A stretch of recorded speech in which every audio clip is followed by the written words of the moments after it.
was the last thing that was done in this investigation, and when?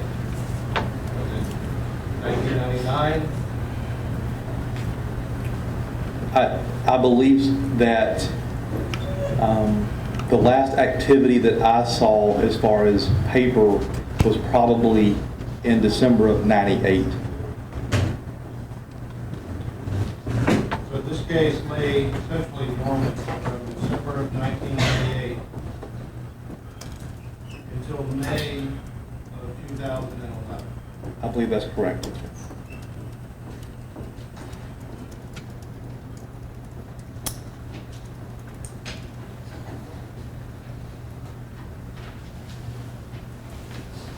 Now, during the course of your investigation, did you in fact find out that there had been communication about John Collins between Montgomery County and Liberty County?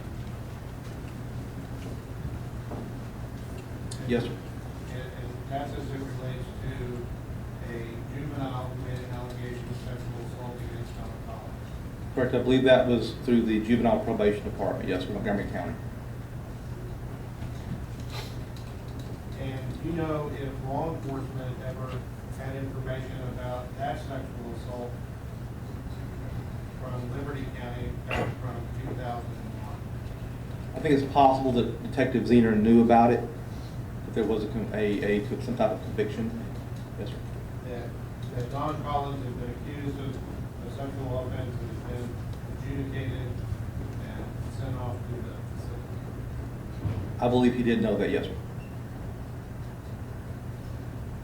But you find no evidence, even upon law enforcement having that information, of any investigation reinitiated back from 2000? No, sir. So you do agree with that there was nothing that was done after that information was received? I believe that is true. Yes, sir.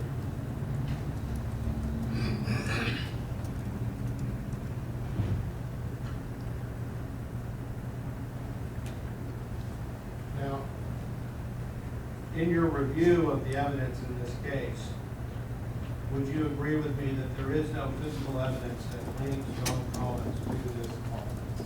Yes, sir.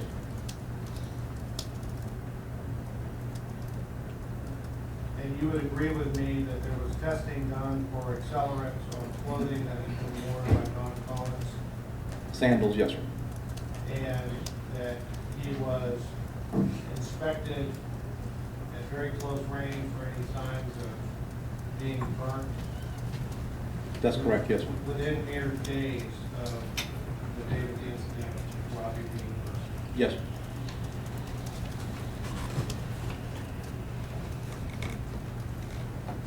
Even though he was accused of having burn marks on him by one of the investigating officers, in fact, true, he had none. That's correct. He had none. There's no photographs of John Collins having any burn marks on him. No, sir, there's not.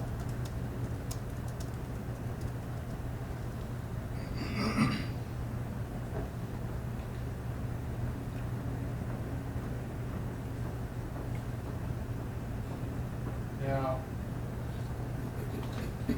upon your review of the prior investigation, I want to draw your attention back to, I believe, a statement that was given by Colleen Middleton back on July 1st of 1998. Do you have that statement? I believe I do. It may take me just a minute to find it. Yes, sir, I have it. Now, do you need to review that, or are you pretty familiar with it? I'm familiar with it. I don't want to play legal jeopardy with you, but would you agree with me that in that statement that there is information that was relayed by Colleen Middleton, Robbie's mom,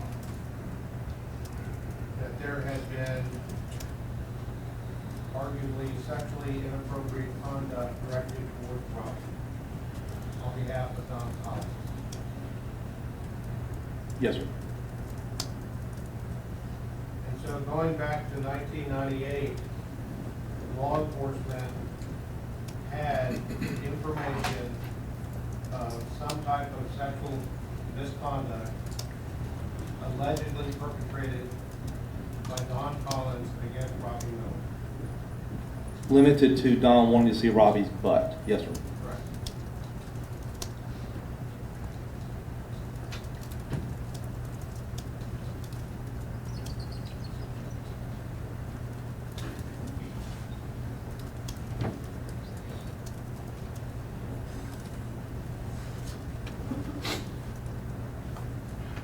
Now, there's been evidence that it has been destroyed by the sheriff's department in this case, correct? That's correct. What is the evidence that has been destroyed? Let me refer to my list. Probably a, that's right. A blue big lighter. Now, is that the big lighter that was obtained at what law enforcement believed was the scene of the burning of Robbie Miller? Correct. And would you characterize that as a key piece of evidence? I would. And you're telling the court that that's been destroyed? Yes, sir. And who destroyed it? It was destroyed by crime lab personnel. So law enforcement destroyed this evidence. Was it destroyed purposely, or was it destroyed negligently, or was it destroyed accidentally? Accidentally through a court order. Is that an accidental on purpose? Well, my understanding is from the crime lab personnel that it mistakenly ended up on a list to be destroyed that was ordered by a judge. Now, in that order, was there any other evidence that was destroyed in relation to this case? Yes, sir. What was the next item? A Tampico orange juice jug, And where was that item collected from? about 10 feet north of the burn site. And do you know who collected it? Was that Malmay? CSI Jimmy Malmay, yes, sir. And was that arguably a key piece of evidence in the case? It could have been. And you're saying again that that was destroyed by the sheriff's department? Yes, sir. And what other items? 2 burned metal objects, apparent items from a boat gasoline tank, possibly a fuel gauge assembly, screw top. Now, where was that collected from? That was recovered from the burn site, the actual burn spot. And based on your review of the prior investigation, is it your belief that that would have been related to an alleged gas can that was used in the burning of Robbie Miller? Yes, sir. And would you consider that to be a key piece of evidence? I would. And you're telling the court that the sheriff's department destroyed that evidence also? Yes, sir. What else was destroyed? 2 Marlboro cigarette butts. Now, do you have information after your review of this case that Don Collins smoked? Yes, sir. What is normally, what do you normally do when you recover cigarette butts at the scene of a crime? We would subject them to STR DNA analysis. And in fact, you've done that on numerous occasions, correct? Yes, sir. Would you consider that to be a key piece of evidence? Yes, sir. Were those cigarette butts subjected to DNA analysis? No, sir. Could those cigarette butts have been subjected to DNA analysis after their collection? Yes, sir.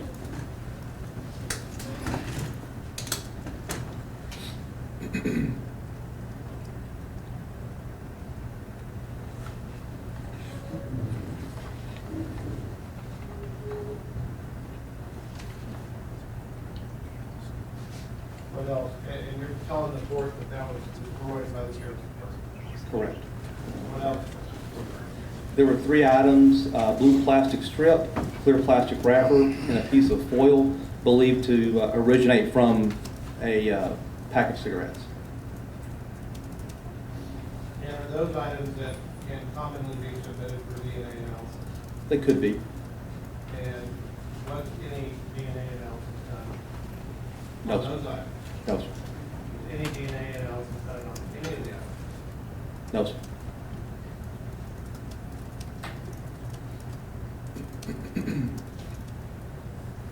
you're telling the court that those items were destroyed by the sheriff's department? Yes, sir. What else was destroyed? A red and yellow GOTT, G-O-T-T, brand 2.5 gallon plastic gasoline can with red spout. And who collected that gas can? That was collected by CSI Jimmy Malmay under search warrant at Don Collins' residence, the residence of John Horn Sr. And was that item subjected to DNA analysis? No, sir. Would you consider that to be a keeping event? It's possible, I'm not sure that that can was actually connected to the crime, but it was collected under that belief, yes, sir. So then that evidence might not have been incriminating, but might have been exculpatory in nature. Yes, And that was destroyed by the sheriff's department. yes, sir.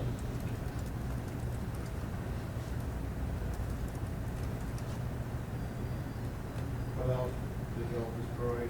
Detective? It was a vial of contents from the red and yellow GOTT gas can. Liquid contents? Yes, sir. And was that subjected to any analysis, chromatography, or anything to determine what that substance was? Not to my knowledge.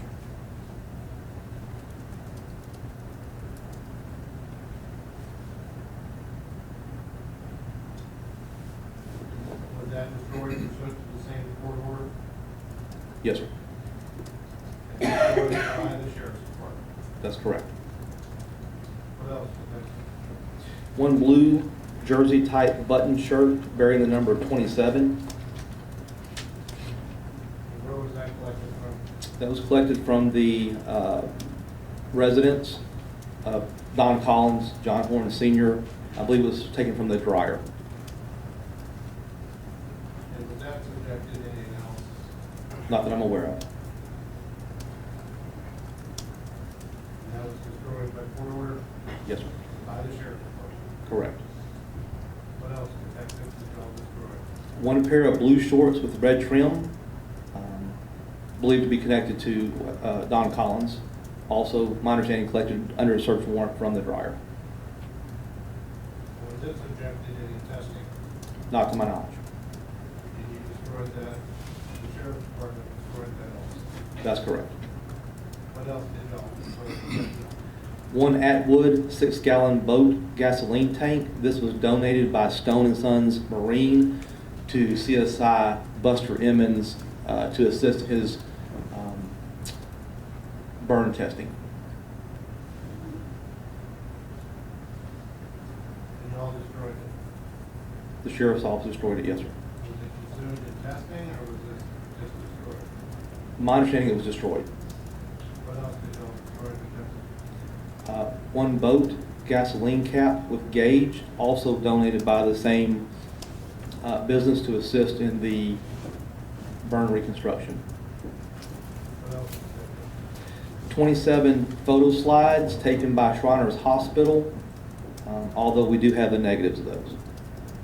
What else did y'all destroy, Detective? One plastic bag containing small piece of burned material, possibly clothing, that had been collected from Don Collins by Detective Zener.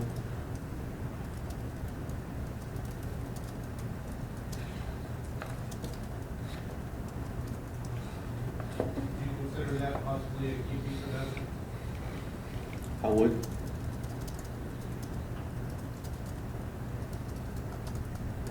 And it was destroyed by the sheriff's department anyway? Yes, sir. What else did y'all destroy, Detective? I believe that is it.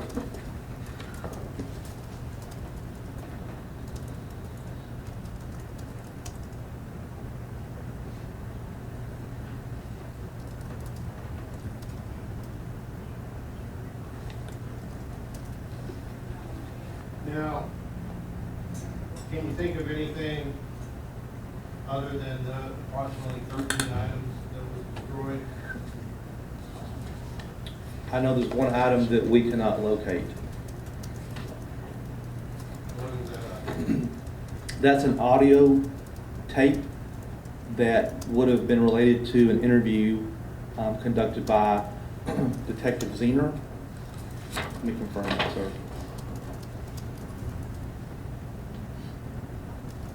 That was actually an interview done on July 31st, 1998 by Detective Zener, ACA Patillo, Detective Bucks, and Colleen Middleton have been present, along with Dr. Chris Thomas and Mary Rose from Shriners Hospital.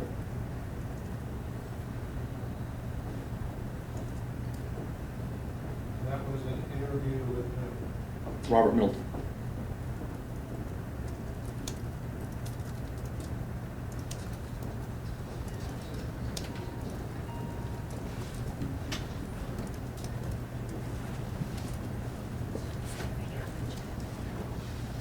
Now,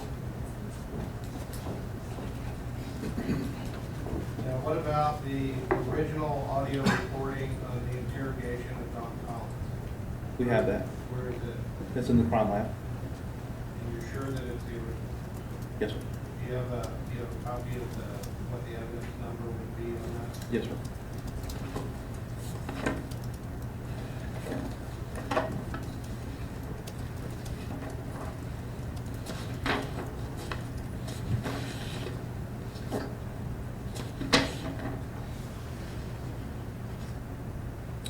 That shows to be the cold case exhibit 14. That's it. We have it labeled as 2 MCSO original Sony 60-minute audio cassette tapes containing the audio recorded interview with Don Collins. And then we have the original FBI enhanced copies, and then we actually have copies that Detective Zener had and turned over to me that I have labeled Captain Bruce Zener copies. And what is the date of destruction of the evidence in this case?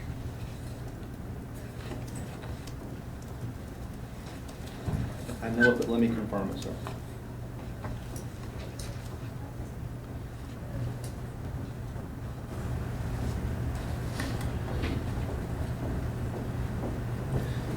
The evidence submission forms were actually marked that the evidence was destroyed on September the 8th of 2006.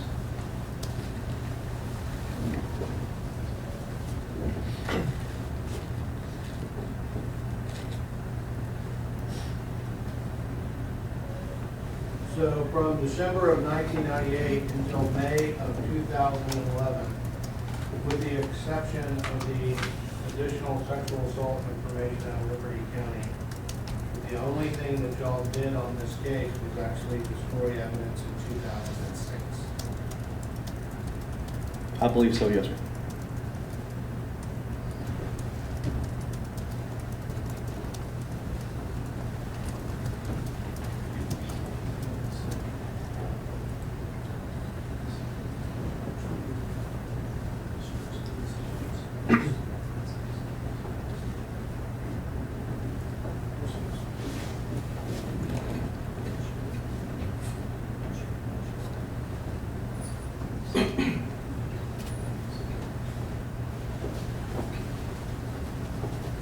Now,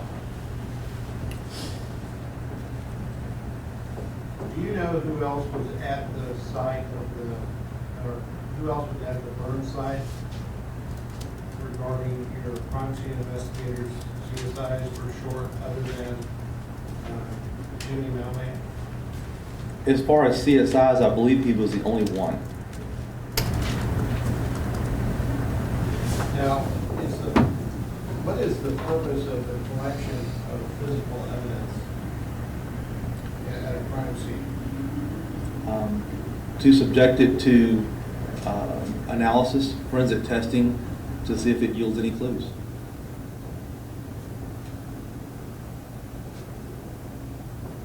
And would you agree with me that oftentimes the evidence collected at the scene helps you build your case against the defendant? Yes, sir. And would you agree with me also that sometimes the evidence that's collected at the scene helps you exclude potential defendants in a case? Yes, sir. And based on your experience, is that the theory under which the evidence was collected in this case? Yes, sir. And so, if you had the evidence, do you think that it could assist you in building a case against a credible defendant? It's possible, yes, sir. And do you agree with me that it's also possible, if we had the evidence in the case, that it could help you exclude possible suspects in the case? That is possible, yes, sir. So you would agree with me that the state may be harmed by the loss of this evidence? That could be, yes, sir. And also the defense could be hindered, harmed by the loss of this evidence? Yes, sir.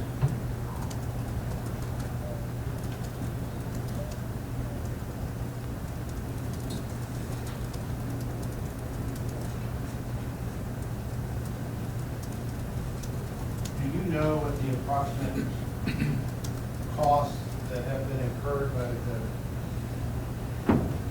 sheriff's department and other associated parties in the investigation of this case from May of 2011 to present? No, sir. Have you submitted any actual bills or things that have been done? I believe the only expenditure was to have the original, or the confession tapes transcribed, an official transcription by net transcripts. I believe that was the only expenditure that I can think of. And what about cost of duplication of all the evidence and medical records in this case? That was completed by Detective Greenwood and myself, yes, sir. And so that was all done through the sheriff's department? Yes, sir. And then have you and Detective Greenwood pretty much been working on this full time since May of 2011? Not full-time. I think the majority of that time was spent on this. We obviously had to work some other cases in between.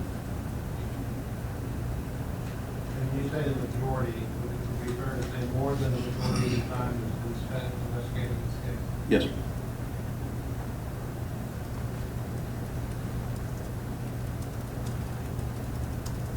Have you taken any steps to ensure that y'all don't destroy any more evidence in this case? Our crime lab director has told me that I think there are additional steps in place to ensure that that doesn't happen.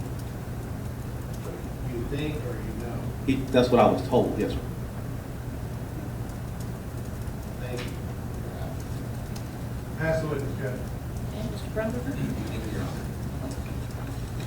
Detective Duroy, returning to some of the earlier evidence that Mr. Bond asked you about, specifically an allegation of any kind of sexual misconduct that had been alleged regarding Robert Middleton in the past.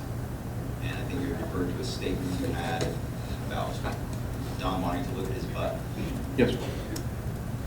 Can we be very specific?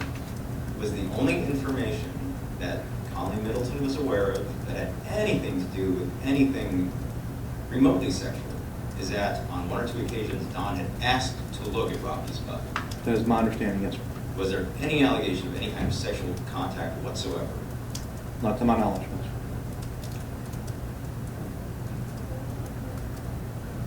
sir. In 2001, when the Liberty County sexual assault case regarding another young man had come up, had there been any allegation yet at that time of any actual sexual contact between Robert Middleton and Don Collins?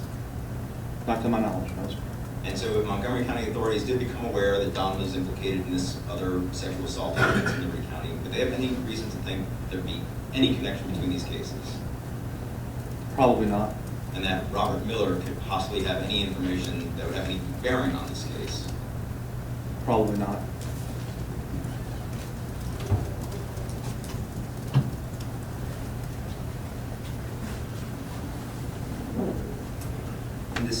1998, when you indicated it was probably the last time there was paperwork that was produced regarding this particular investigation, did detectives at that time believe they'd exhausted all the witnesses that they were aware of? In hindsight, with the exception of Roy Newman, yes. And with Roy Newman, is that an individual that Detective Zener had information about in 1998, but had overlooked having an opportunity to interview him? That is my understanding, yes, sir. And when you've spoken to Roy Newman, did he give you, and let's be clear, who was Roy Newman? Where did his name come from? Roy Newman was actually mentioned in a 1998 supplement report by Detective Bill Bucks that Newman had come forward at juvenile detention and said he had information about this case, that Don Collins admitted that he had burned Robbie Middleton. And was Roy Newman, did they say Roy Newman? Did they have his full name at the time? I believe they had Newman. Roy might have been mentioned somewhere in the juvenile notes. Okay, and was he mentioned in regard to Jeanette Jones and Mary McNeil? It was, yes, sir. So all three of those names were mentioned, and then Jeanette Jones and Mary McNeil were in fact interviewed. Yes, sir. And somehow Roy Newman fell through the cracks on that. That's what I'm told, yes, sir. And when you got the information from Roy Newman, did he add anything beyond what Mary McNeil and Jeanette Jones had already told police? It was consistent. It was consistent there, so nothing new there. So Detective Zener and yourself readily acknowledged that there was a name known back then that was not followed up on. Is that correct? That's correct. And that is the only name that anyone knows of that did accidentally slip through the cracks. To my knowledge, yes, sir. And nothing new came from him that was not already known from other witnesses. Yes, sir.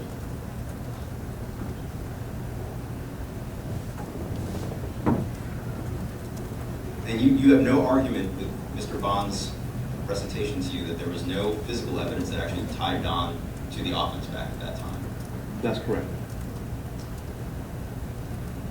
Before we discuss some of that physical evidence more specifically, you have talked about how many hours you put into the case, but we didn't address the nature of the documentation that exists in the folder. Do you see the binders that are just behind you off to the side of the witness stand? Yes, sir. Do you recognize those binders? Yes, sir. How many binders in total did you produce in the course of the cold case of this investigation? I believe it was 59 binders, with over 40 of those being 5-inch binders. Okay, and do you remember approximately how many or what volume numbers, whichever way it's easier for you, contain medical records? I would say probably, And if you remember what binder volumes it is, you could just tell us that instead of doing the math if you like. that could be anywhere, probably binder 8 through 55, maybe. Do you have any notes on that you'd be able to look at right now? I don't, no, sir. If I suggested to you that it was binders 3 through 46 and 46A, would those numbers sound reasonable to you? Yes, sir. And if I were to suggest to you that the binders you see there behind you are all of the binders excluding 3 through 46A, does that appear about right to you? It does. So, can you see approximately how many binders are sitting there that are actual documentary evidence, non-medical evidence in this case? It looks to be 14 or 15. And that would all be police reports either from the original investigation or the cold case investigation. Yes. Getting specifically to the material that's from the original investigation, do you have any sense of how many pages of actual police reports you had from back then? I don't have a count off the top of my head. It probably 100 plus, maybe. And any estimate of how many specific, and you may have actually testified to this yesterday, but do you know how many witness statements were obtained, at least that you have in your possession? From the original investigation? Yes, from the original investigation exclusively. I have that, yes, sir. And how many would that be? There were 29 written statements from 25 individuals. Along with the police reports and written witness statements, were there other materials collected, like crime scene sketches or things, other documentary material produced? Yes, sir. Now, turning to the actual physical evidence that was collected, can you, again, explain how it was accidentally ordered in this particular case and some of that evidence was destroyed in September of 2006? It does happen in cold cases. I've had it happen in other cold cases. And from what I'm told, it started there were some clerks that were doing some research on cases, specifically statute of limitations. And it was titled originally aggravated assault. And You say it was titled, you're saying this case with Don Collins? correct. It was an aggravated assault case according to records? Yes. Okay. And we believe that they were going by a 3-year limitation for aggravated assault. And I know there was a conversation between Lab Director Damon Hall and Captain Zener about maintaining this evidence, but it somehow made it onto the list to be destroyed.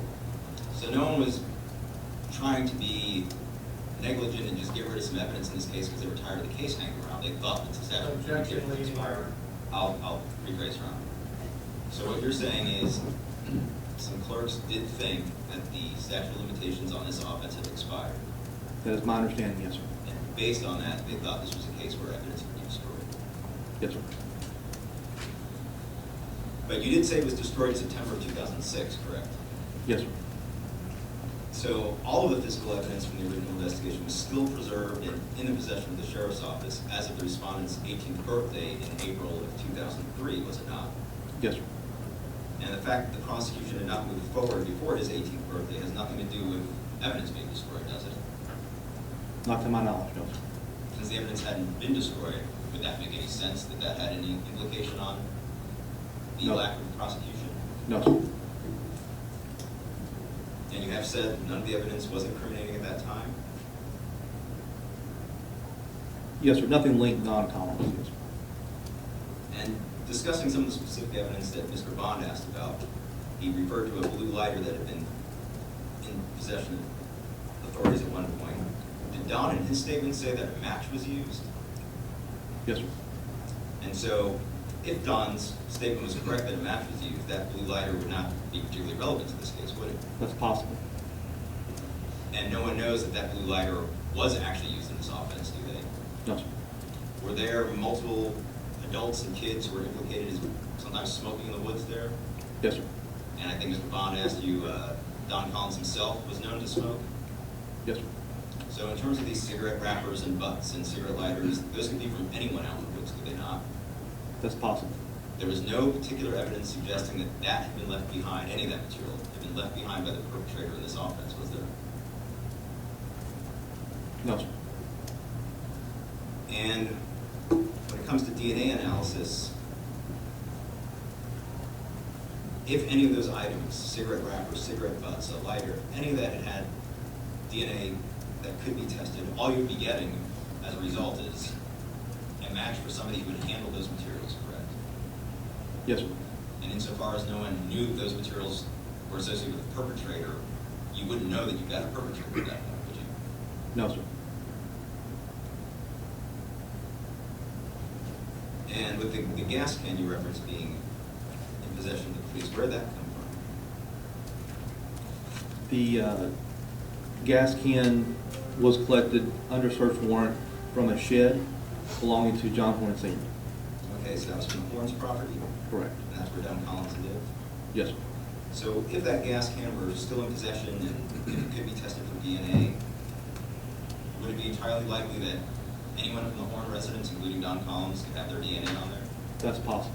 Was Don Collins known back at that time to handle gas cans in relation to mowing the lawn? Yes. And so would there be any particularly incriminating evidence coming out of a DNA test showing that Don had touched that particular gas can from the Horn's property? No, sir.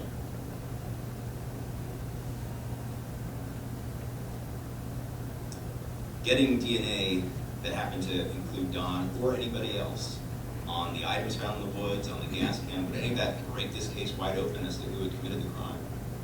Not by itself.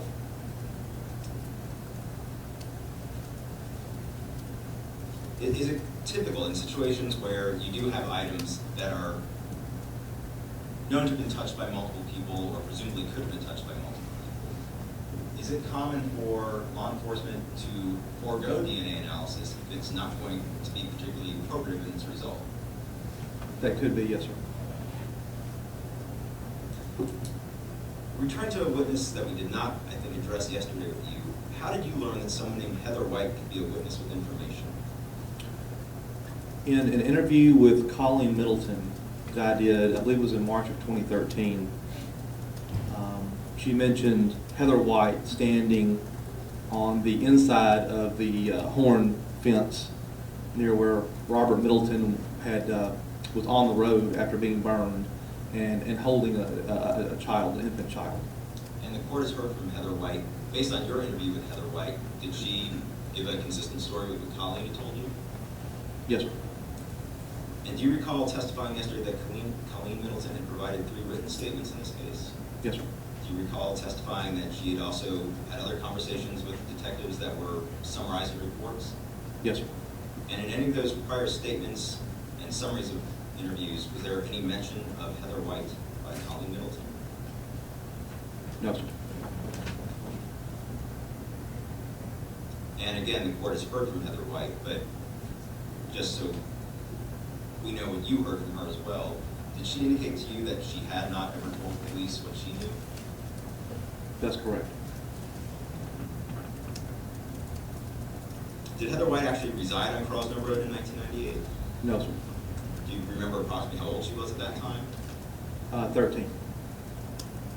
Do you recall testifying yesterday that Billy Tanton provided 2 written statements during the original investigation? Yes, sir. Were there also some written summaries about statements from Billy Tanton and Regina Tanton? Yes, sir. In any of those statements from Billy Tanton directly or the summaries of conversations, did they mention that Heather White had been living on their property or visiting their property? I don't believe so.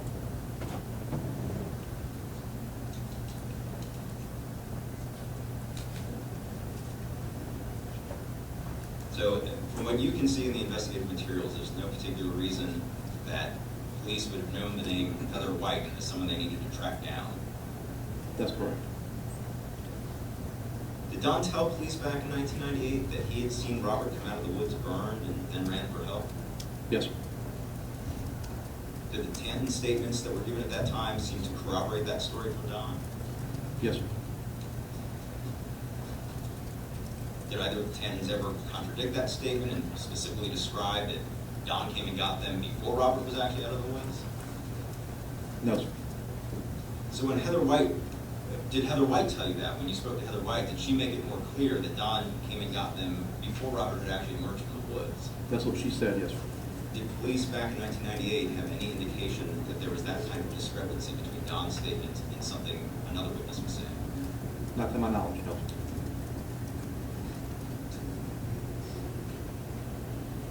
And you've indicated you did review some 1998 records from the Information Department during this case. Yes, sir. Within that material, were there any references to reports that Don was bragging about these charges? Yes, sir. Do you remember if that specific word was used by the Probation Department, bragging? It was. If Mr. Patillo testified that it was common for kids in detention to offer up statements about their offenses that were basically puffery to build themselves up in their reputation with the other kids, would that statement that he was bragging seem to fit Mr. Patillo's opinion of what used to go on in detention?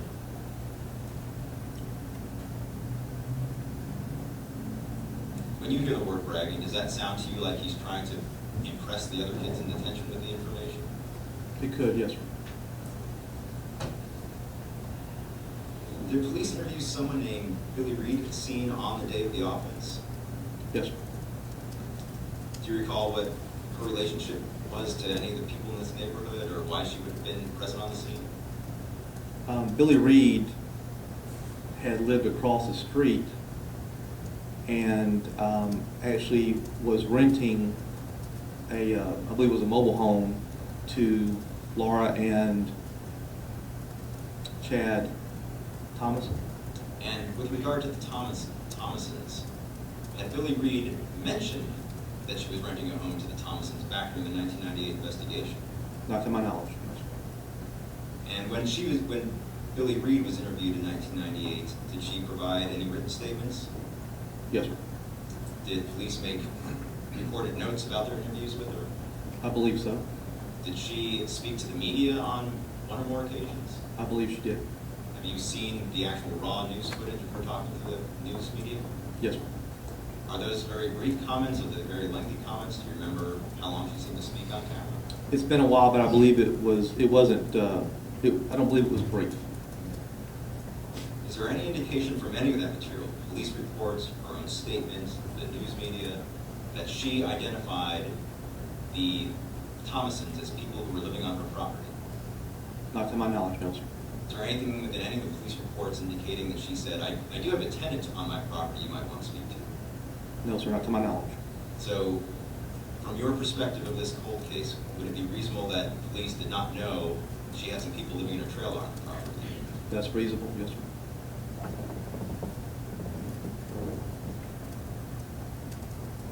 How did you come to learn about the Thomasons as possible witnesses in this case?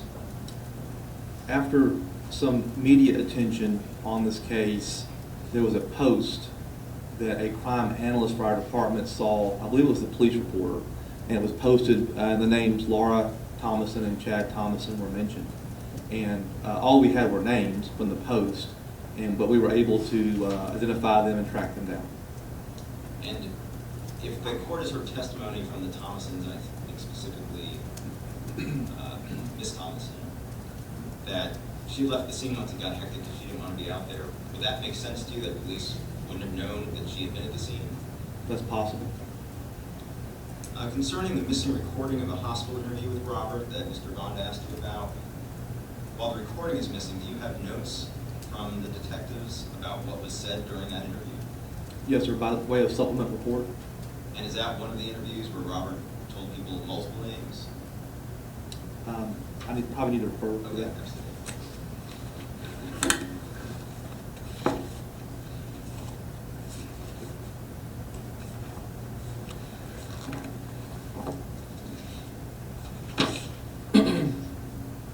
In the July 31st, 1998 interview, where we cannot locate that audio tape, he mentions recognizing Don's voice, and then an older boy's voice, but he did not recognize that. He mentioned being ambushed, mentioned paper, a jug, dogs, hearing a car door slam. He was on fire, and described a jug that was plastic and white. And so this would be another one of the statements in the course of many statements where some of the things he said were not consistent with one another. Yes, sir. Pass the witness, Your Honor. Okay, Mr. Bond? Thank you, Your Honor.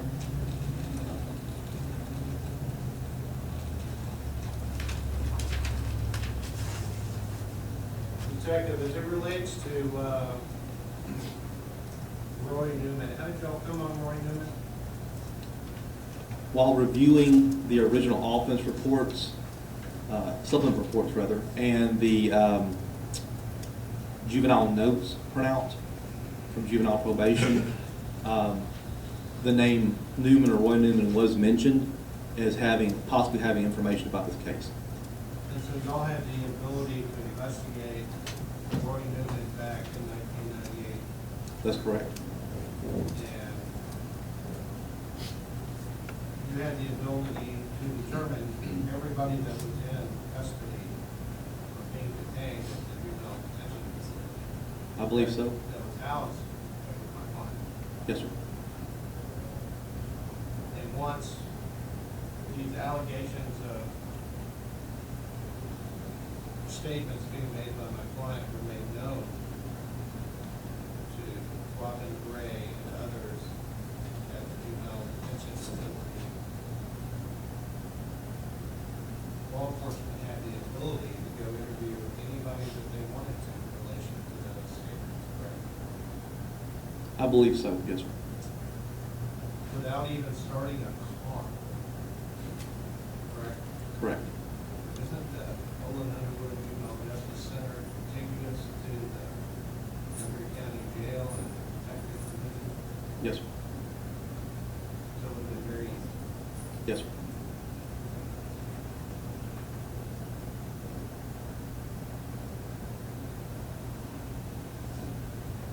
Now, you heard the prosecutor talking about whether or not somebody even knew somebody who was living in a trailer. The trailer was there the day of the incident, correct? Yes, sir. So, You're talking about the one that Thomasons lived in? yes, sir. Okay. So, all anybody had to do was walk over and knock on the trailer. That's correct.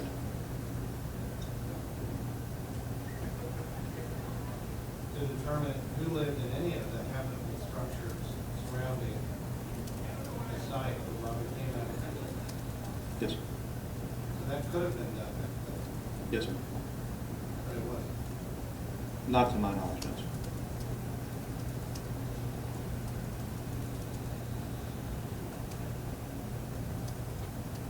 And so, in response to the prosecutor's question about law enforcement didn't even know about these people, it's also reasonable to say they would have known if they had merely investigated the case further. That's possible, yes, sir. And these other children that were at the scene, such as Heather White, she could have been identified through an investigation of simply going around and collecting the names of everybody that was out there, right? That's possible, yes, sir. Because there were people that knew that she was there. Yes, sir. If the question had been asked, That's possible, yes, the sir. case had been investigated to make that determination, right? That is possible, yes, sir.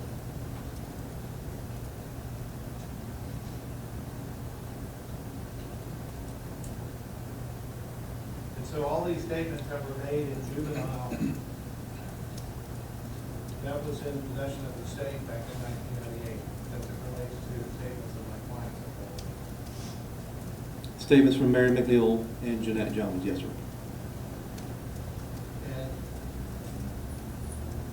And Jeanette's deceased, Jeanette Jones is deceased.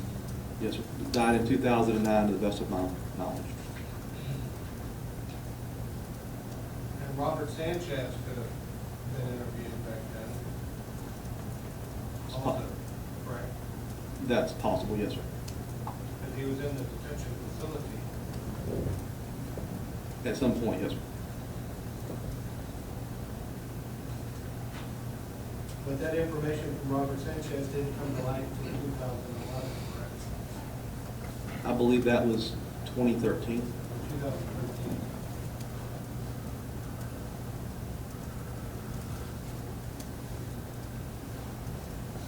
Now,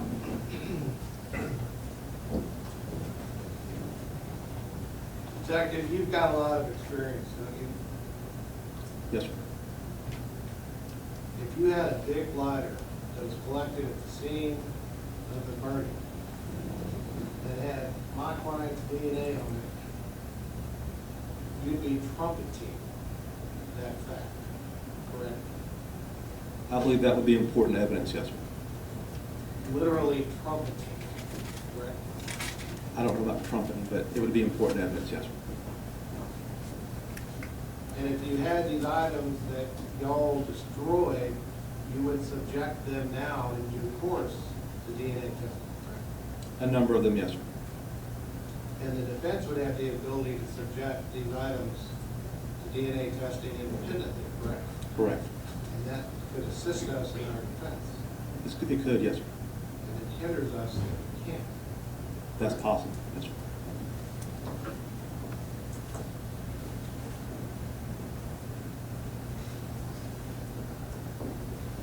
Now, this statement of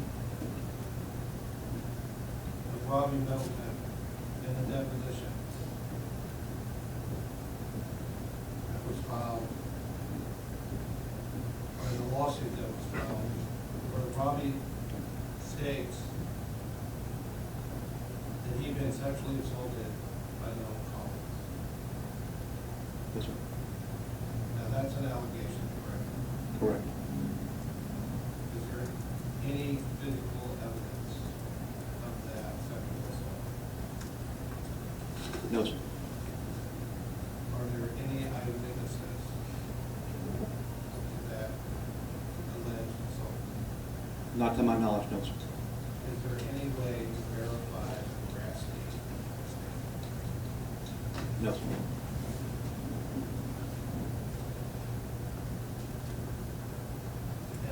be true, you would agree with me, what we have is a new allegation, but we have no new evidence. Yes, sir. Pass the witness, Judge. Okay, Mr. Brumbacher? Yes, sir, thank you. With regard to the Thompsons, even if hypothetically, police had persistently gone to their trailer until they caught somebody home and found out they had been witnesses to robbery coming out on the road, was the information they had incriminating of Don Collins in any way? Not what they told me, no, sir. So they were merely eyewitnesses to what happened with Robert as he came out onto the road? That's correct. And with regard to kids in detention, of the 3 specific names that police knew, they did in fact speak to 2 of them, correct? Yes, sir. And we've said that the third, Roy Newman, didn't add anything to that information. It was consistent with the first 2. And with a normal investigation, let's say in an adult jail or prison, sometimes law enforcement will speak to a cellmate, correct, if they think they might have information from a defendant. Yes, sir. Does law enforcement typically go and speak to everybody else who's housed in that facility to find out if they've heard something too? Not usually. That would not be a normal, reasonable step of an investigation, would it? Not normally, no, sir. Would that be particularly unusual when you're talking about juveniles who have certain confidentiality rights in these cases? Yes, sir. I'm not sure how that would take place. I know there are some legalities that would have to be addressed. Yes, sir. So you would not regard it as being unreasonable that the detectives did not choose to go try and interview every child in detention? Right. With regard to Heather White, and I believe Mr. Bond was asking, couldn't you just ask all the witnesses who was there? Did some of the witnesses in the course of this investigation indicate that the scene was hectic? Yes, sir. Did people, in recalling who was there, not remember one another being present? Yes, sir. There were people who, although they were there on the scene early, according to their recollections, other people who were supposed to be on the scene early, they have no recollection of them being there, do they? I believe that's true. Even back then, in the original statements from the original investigation, did Billy Tanton indicate that he was the first person on the scene? Yes, sir. And did he describe some of the other people who appeared after he was there? I believe so. And would that include Robert's parents coming to the scene? Yes, sir. And perhaps a few other people? Yes, sir. Did he ever recollect in those original statements that, oh, by the way, the Thompsons were standing right there also? No, sir. And Colleen, we've established, they spoke to her multiple times, they got written statements and reports regarding her multiple times. Yes, sir. And she also, it slipped her mind to mention the name Heather White, apparently, did it not? It appears so, yes, sir. So is it just as reasonable to believe that police were asking who was there and her name simply wasn't told to them by any of the witnesses at the scene? That's reasonable. And Mr. Bond asked you with regard to the allegations of the sexual assault against Robert, that there's no physical evidence, no eyewitness. Would you agree there was no physical evidence or eyewitness to that? Yes, sir. Is that unusual in sexual assault cases? No, it's not. And he then asked you about whether there's just a new allegation with no further evidence. Did in fact Heather White corroborate that story? Yes, sir. In Heather White's account, what Don told her that very first night after the burning, did she state that Don told her he had sexually assaulted Robert, he had become afraid Robert would tell somebody, and so he burned Robert? Yes, sir. I believe the word that he used, according to her, was molest. Yes, sir. Okay, molest. And he was afraid Robert might wind up telling someone, so he burned Robert. Yes, sir. And in that particular statement, he did try and claim that Rex was a part of all that too. That's correct. But he did say that there was a molestation and then a burning to silence Robert. So Robert's deathbed statement about that is corroborated by the very first person Don spoke to about what he had done. It appears so. That's the witness, Your Honor. Mr. Bond? Very briefly, Judge, when did you collect a statement from Heather White? Let me refer to that. It wasn't long ago.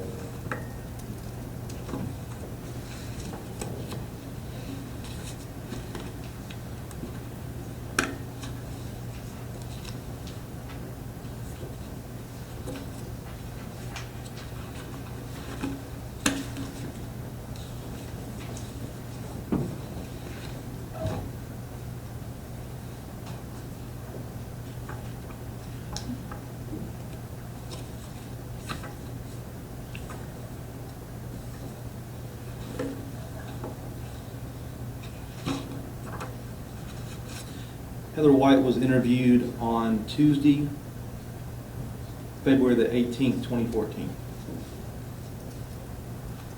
And what's the day? March 5th, 2014. So,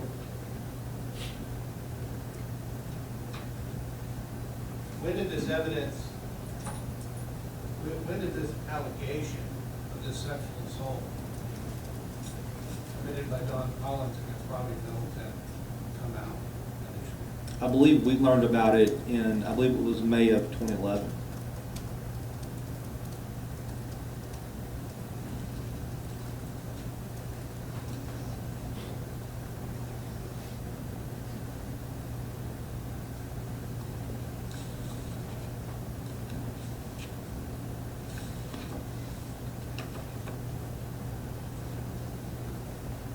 And you first got this case in 2011. I believe it was May of 2011, yes, sir. And this case was in the media in 2011, correct? I believe so. And Yes, it sir. was in 2012 I believe so. and 2013, I believe so. and now in 2014. Yes, sir. And this allegation of this sexual assault has been in the media, correct? Correct. And now you're telling this court, and the state is being a proponent of it, that Heather White was in possession of this information all the way back to 1998, and then miraculously, it doesn't show up for more than 11 or 12 years, 13 years, until after it's been reported in the media. That, oh, I had a conversation about this too, with Don Collins. Could you restate your question, please? That seems a little convenient, doesn't it? That's what Heather White says. But I'm asking your investigative opinion. It's possible. Based on your understanding of the amount of news coverage that's been in this case and the revelation of this sexual assault allegation, your detective radar has got to go off and have some degree of suspicion about the veracity of that statement. That's possible, yes, sir.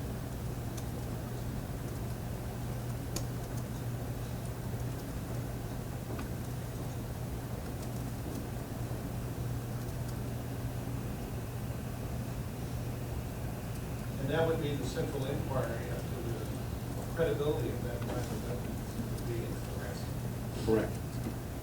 And this is not some new piece of information that was not released by law enforcement or other entities.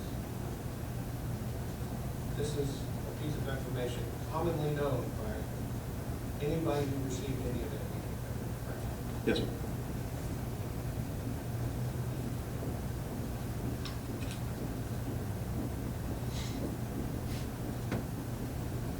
And this person, you would agree with me that it would be common in the course of an investigation to identify all the person at the scene. Attempt to, yes, sir.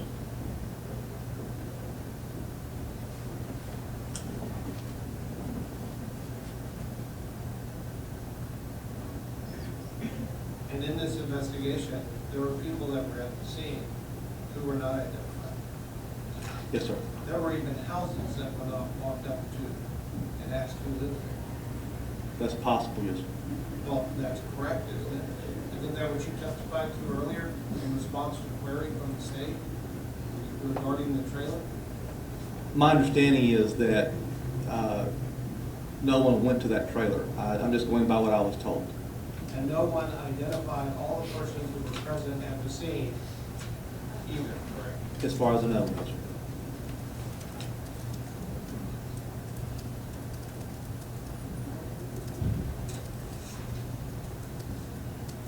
And again, from December of 1998 until May of 2011, nothing was done to investigate this case. That's my understanding. That's what it's going to be. Okay. Your Honor, knowing that I will draw an objection for Mr. Bond by asking any more about psychics, I will have no further questions. All right, thank you, Detective. You may be excused. Mr. Brumberger, you may call you next. Showings in this particular proceeding. Mr. Bond, on behalf of your client, do you have any evidence you would want to present? I would need a moment to consult with Okay. my client, Your Honor. Let's take about a 10-minute break.